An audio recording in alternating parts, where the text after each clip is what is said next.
Bonsoir et merci de votre fidélité. Tout juste 18h30 sur Oula, c'est l'heure du journal. Voici le sommaire. Les cas de rougeole en nette augmentation depuis un peu plus d'un an au Maroc. Près de 25 000 cas et 120 décès ont été enregistrés depuis septembre dernier. Un dispositif de vigilance et de suivi a été mis en place et une campagne de vaccination a été lancée à travers le royaume afin de freiner la propagation de la maladie. Maroc-Espagne et cette coopération en matière de mobilité professionnelle circulaire qui donne ses fruits. Porté par le programme Wafira, ce partenariat a permis aux travailleuses rurales de gagner en autonomie, d'acquérir une expérience en Espagne, de valoriser leurs compétences et de générer des revenus. Et puis le projet d'assainissement liquide de la commune de Sidi El-Eltazi dans la province de Rénitra a eu de la visite. Une délégation de l'Union européenne s'est enquis de cette unité qui apporte des solutions concrètes en matière de traitement des déchets liquides et des eaux usées.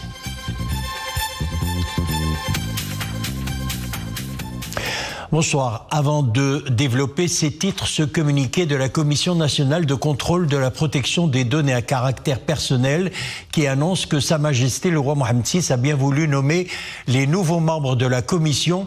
Il s'agit de messieurs Abdelaziz Amraoui et Majid Lahlou, deux membres nommés sur proposition du chef du gouvernement, de monsieur Zakaria Ouled et madame Fatima Saadi, deux membres nommés sur proposition du président de la Chambre des représentants, et de messieurs Hassan Madé et Mohamed Bouden, deux membres nommés sur proposition du président de la Chambre des conseillers, précise donc un communiqué de la Commission nationale de contrôle de la protection des données à caractère personnel. Sa Majesté le roi Mohammed VI avait, rappelons-le, nommé le 17 novembre 2018 M. Omar Sarrounchini, président de la CNDP, et a bien voulu le renouveler pour un deuxième mandat, indique la même source. Depuis quelques mois, le Maroc est confronté au retour de la rougeole, une situation qui s'explique principalement par une baisse de la couverture vaccinale. Près de 25 000 cas et 120 décès ont été enregistrés depuis septembre dernier. Le ministère de la Santé a lancé une campagne de vaccination afin de freiner la propagation de cette maladie et un dispositif de vigilance et de suivi a été mis en place au niveau du centre d'opération d'urgence de santé publique et de 12 centres provinciaux d'urgence sanitaire. L'exemple ce soir dans un centre de santé à Agadir, Yassine Mourafiq, Hajib Tamek et Zakaria Moukimbil. Ce matin, l'affluence est bien palpable au centre de santé urbain Haï Mohammadi d'Agadir. Nombre de mamans ont amené leurs bébés pour les vacciner contre la rougeole. Certains enfants sont à leur première dose de vaccin, d'autres reçoivent leur dose de rappel, indispensable pour s'immuniser contre la rougeole, une maladie virale en hausse à travers le royaume depuis plus d'un an.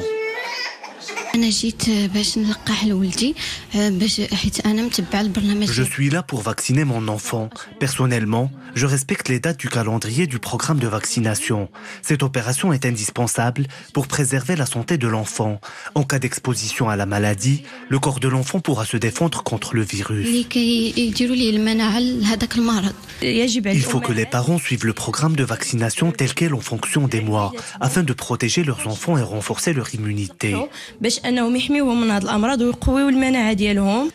Depuis octobre dernier, une campagne nationale de vaccination est en cours contre cette maladie.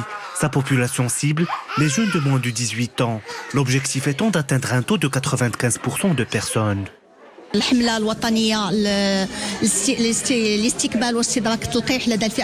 campagne de vaccination au profit des moins de 18 ans a commencé le 28 octobre.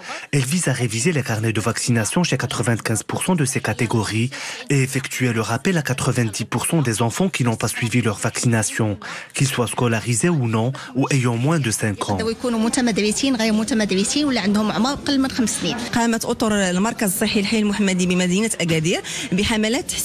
Nous avons entrepris des campagnes de sensibilisation dans les établissements scolaires privés et publics d'Agadir, afin de vérifier la vaccination des élèves et de rattraper la situation contre plusieurs maladies contagieuses, y compris la rougeole. Ces vaccins ont prouvé leur efficacité depuis des décennies. Affection contagieuse caractérisée par des traces cutanées rougeâtres, accompagnée de toux et des yeux larmoyants, la rougeole peut entraîner de graves complications si elle n'est pas traitée. Depuis septembre 2023, près de 25 000 cas et 120 décès ont été enregistrés au niveau national. D'où tout l'intérêt de la vaccination et de la dose de rappel au 9e et 18e mois de l'âge de l'enfant. Et pour un éclairage sur la propagation de la rougeole au Maroc, avec nous en direct par Skype, Dr Mouad Mrabout, coordonnateur du Centre national des opérations d'urgence de santé publique. Dr Mrabout, bonsoir. Alors, ma première question, la rougeole est donc de retour au Maroc, nous venons de le dire. Et si vous pouvez nous rapprocher de la situation actuelle, est-ce qu'il y a lieu de s'inquiéter au regard du nombre de décès enregistrés depuis le mois de septembre? Nous le disions, 25 000 cas depuis septembre. Merci beaucoup. Premièrement, il faut dire que la situation épidémiologique de rougeole a été caractérisée par une augmentation du nombre de cas depuis octobre 2023. Et donc on est pratiquement au 15e mois. Les choses elles ont commencé au niveau de la région, au centre du Maroc, à la région Souss-Messa. Et il faut dire que la situation épidémiologique est caractérisée par une dynamique régionale différente. Là où l'épidémie a commencé, on a maintenant une amélioration de la situation épidémiologique. L'épidémie se concentre actuellement au niveau des régions du Nord. Bon, en termes, est-ce qu'on va s'inquiéter ou on ne s'inquiète pas? On va s'inquiéter si on n'est pas vacciné. Mais si on est vacciné, a priori, on est protégé de la maladie. Mais le problème, c'est qu'il faut atteindre un seuil d'immunité, un seuil de couverture de 95%, parce que ce n'est pas question individuelle, c'est question santé publique. Donc, il faut que toute la communauté soit protégée. Comme ça, la barrière pour que le virus puisse se propager est là, et donc le virus ne peut plus se propager. Et cette couverture, c'est par la deuxième dose. Alors, docteur Mouad Mrabout, comment sommes-nous arrivés à cette propagation inhabituelle de la rougeole à travers le pays? C'est une équation mathématique. La rougeole, elle est bien connue depuis maintenant, avec la vaccination qui a commencé dans le monde depuis un demi-siècle. C'est le même vaccin pratiquement. Et donc c'est une équation mathématique. Une couverture vaccinale basse, la rougeole augmente d'intensité. Le virus trouve où peut circuler. Une couverture vaccinale élevée, c'est la barrière. Le virus ne peut pas trouver des populations susceptibles où peut circuler. Et il faut rappeler que avant 2019, 2018, 2016, etc., on était pratiquement en phase de pré-élimination. On enregistrait des cas très rares parce que nous sommes arrivés à une couverture vaccinale qui avoisine 99% par la deuxième dose, et pas une moyenne nationale, mais par territorial, vraiment au niveau le plus déconcentré, parce que ce n'est pas une moyenne. Non, il faut arriver au niveau de toute commune, toute localité, il faut arriver à ce taux. Et donc, on était vraiment dans une situation, une bonne situation, mais après Covid-19, bon, la couverture est baissée, mais dans le monde entier, hein, c'est un constat mondial, et l'OMS, elle a alerté sur ça, que la situation épidémiologique dans le monde de la rougeole est en train de se dégrader, et mathématiquement, il y a en parallèle, il y a une réduction de la couverture vaccinale. Alors, pour freiner la diffusion de la maladie virale, une campagne de rattrapage vaccinal a été lancée à travers le royaume. Alors, quelles sont les personnes éligibles à cette vaccination? Alors, les personnes éligibles à la vaccination, c'est toute personne. Pour maintenant, c'est vrai que la cible, c'est jusqu'à 18 ans, mais maintenant, toute personne qui veut se faire vacciner peut se faire vacciner. S'il n'est pas sûr qu'il a reçu 2 doses de vaccin, et là, il faut bien mentionner, il faut bien insister sur le fait que la deuxième dose, ce n'est pas une dose de rappel, ni une dose booster, ni une dose je ne sais pas quoi. C'est 2 doses. Pour parler d'une personne complètement vaccinée, il faut 2 doses.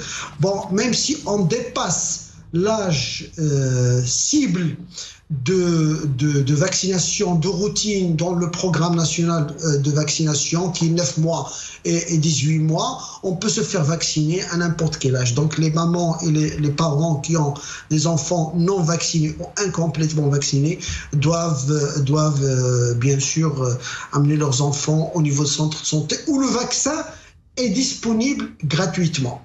Et puis également, nous sommes en train de mener des campagnes de vaccination dans les collectivités fermées de façon anticipative et également de façon réactionnelle en cas de survenue d'un cas ou bien de 2 cas pour pouvoir limiter la diffusion de virus. Alors ma dernière question, la vaccination est-elle la seule voie d'éradication de la maladie ? L'initiative mondiale, il y a une initiative mondiale d'élimination de la rougeole lancée dans les années 90, je crois, et le Maroc s'est inscrit dans cette initiative au début des années 2010, comme ça, à partir de 2010. L'initiative mondiale d'élimination de rougeole, elle repose sur 2 éléments principaux. Le premier élément, c'est la vaccination, et le deuxième élément, c'est le dispositif de veille et de surveillance. Mais pour protéger la population, c'est la vaccination et il faut atteindre un taux de couverture vaccinale de 95% au moins par la 2e dose par commune, par province, par région et au niveau national et même au niveau localité. C'est la seule solution pour pouvoir éliminer la maladie et nous avons maintenant une image objectivement vérifiable, le cas de notre pays. Quand on était à de très bons taux de couverture vaccinale, on n'a pas eu de rougeole. Maintenant, la couverture vaccinale a baissé depuis 2020. Automatiquement, vous voyez que les cas de rougeole augmentent au niveau de certaines régions. Docteur Mouad Mrabet, merci d'avoir été par Skype en direct avec nous depuis Casa. Je rappelle que vous êtes le coordonnateur du Centre national des opérations d'urgence de santé publique.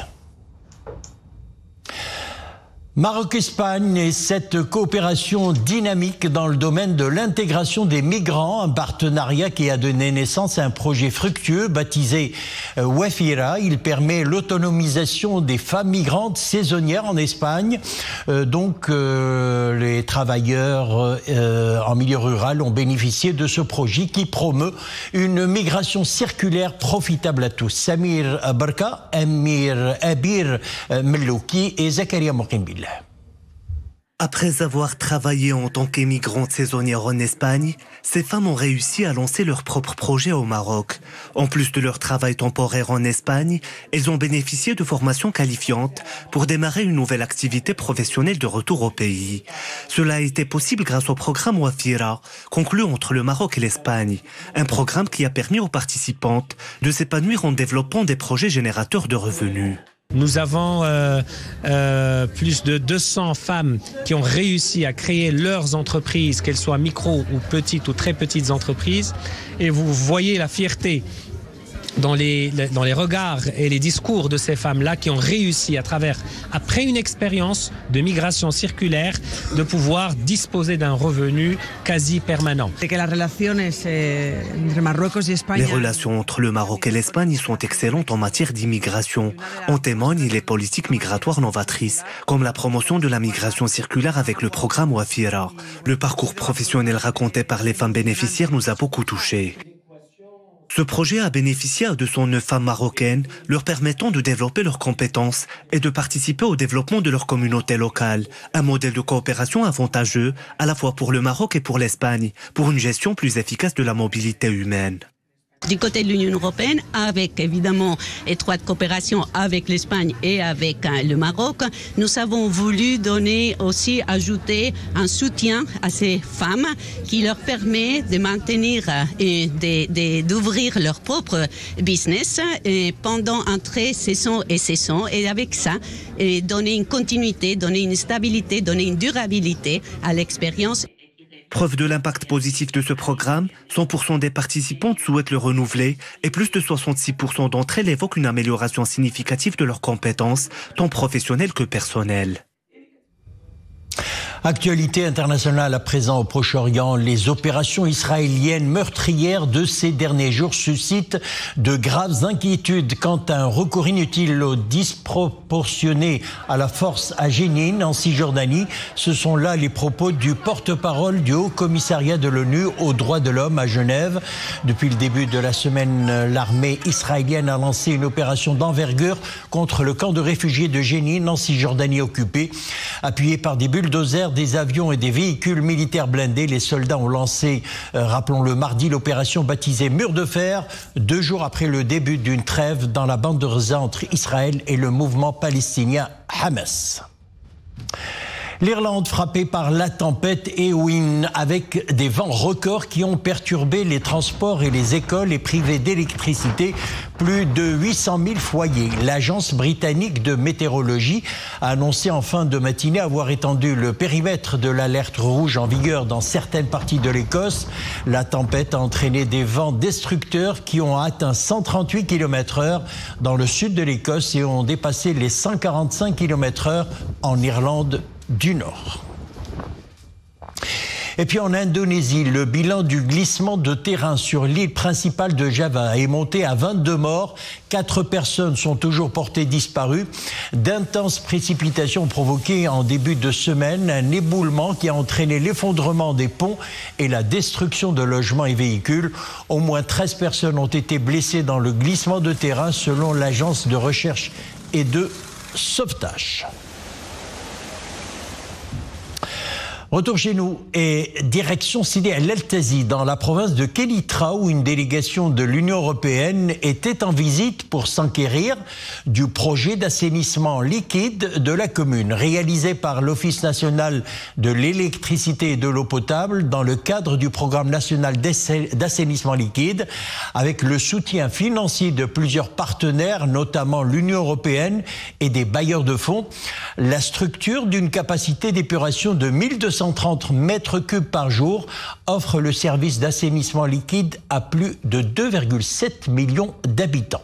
Zakaria Moukhim Billah, Samir Barka et Abdel Ilah El-Chab. Ces eaux traitées au niveau de la station d'assainissement liquide de Sidi El Eltazi seront bientôt réutilisées dans l'irrigation des espaces verts des grandes villes et de certaines exploitations agricoles fourragères. Aujourd'hui, une délégation de l'Union européenne s'enquiert des rôles assurés par cette station, réalisée en partie grâce à des financements externes. Nous sommes ici pour mieux comprendre et témoigner des efforts que le Maroc est en train de faire dans la lutte contre le stress hydrique. Nous voulons apprendre, nous voulons coopérer. Et cette station aujourd'hui des traitements des eaux usées que nous sommes venus visiter est un réflexe de la coopération très étroite du partenariat entre l'Union européenne et le Maroc. Adoptant la technique du lagunage aéré, cette station d'épuration des eaux usées fait appel aux dernières technologies. Son principal avantage, réaliser des économies sur les ressources hydriques dans un contexte de déficit pluviométrique persistant suite aux successions des années de sécheresse. Cette unité est importante parce qu'elle traite les eaux usées de 2 communes, dont Sidi El Eltazi, et a été réalisée par l'Office grâce au support et financier aussi de partenaires, notamment l'Union européenne et des bailleurs de fonds tels que l'AFD, l'Agence française de développement, la KfW, la Banque allemande de coopération et de financement, mais aussi la Banque européenne d'investissement. D'une capacité d'épuration de 1230 mètres cubes par jour, la station d'épuration des eaux usées de Sidi El Eltazi a nécessité 21,6 millions de dirhams. Un budget financé à égalité par l'ONU et un cofinancement européen dans le cadre du programme national d'assainissement liquide et de réutilisation des eaux usées traitées. En sport, nous nous intéressons ce soir à la petite balle jaune. Eh bien, ça sera bien sûr du tennis. À l'Open d'Australie, le décuple vainqueur Novak Djokovic abandonne en demi-finale contre le numéro 2 mondial, l'Allemand Alexander Zverev. Alors que l'Allemand venait de remporter le premier set au tie-break, le Serbe de 37 ans est venu lui signifier qu'il ne pourrait pas continuer un match qu'il avait commencé avec un volumineux bandage à la cuisse gauche.